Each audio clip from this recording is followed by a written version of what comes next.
ये कोई साधारण निशान नहीं, ये भगवान विष्णु के असली पद चिन्ह है। लेकिन ये यहाँ किसी पूजा के लिए नहीं, बल्कि एक महाशक्तिशाली असुर की छाती को हमेशा के लिए दबाए रखने के लिए है। यह कहानी है असुर गयासुर की।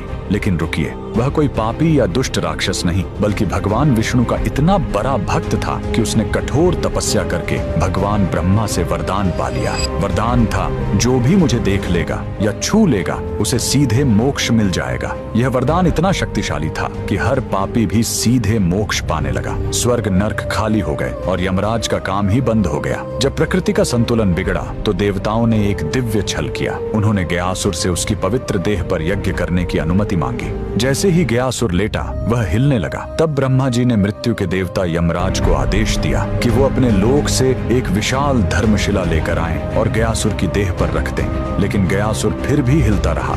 तब उसे स्थिर करने के लिए स्वयं भगवान विष्णु ने उस विशाल धर्मशिला पर अपना दाहिना पैर रख दिया, जो हमेशा के लिए अंकित हो गया। भगवान के स्पर्श से गयासुर खुश था। उसने मृत्यु से पहले भगवान विष्णु से वरदान मांगा, मेरी यह देह दुनिया का सबसे बड़ा तीर्थ बने, और जो यहाँ अपने पितरों का पिंड दान करेगा उन्हें सीधे मोक्ष मिलेगा। और भगवान के आशीर्वाद से गयासुर का वही शरीर आज बिहार का पवित्र गया शहर है। और जिस स्थान पर विष्णु ने पैर रखा था, वहीं पर बना है यह प्रसिद्ध विष्णुपद मंदिर। लेकिन रुकिए, इसी मंदिर के बगल में इस फल्गु नदी में कभी पानी नहीं दिखेगा। क्यों?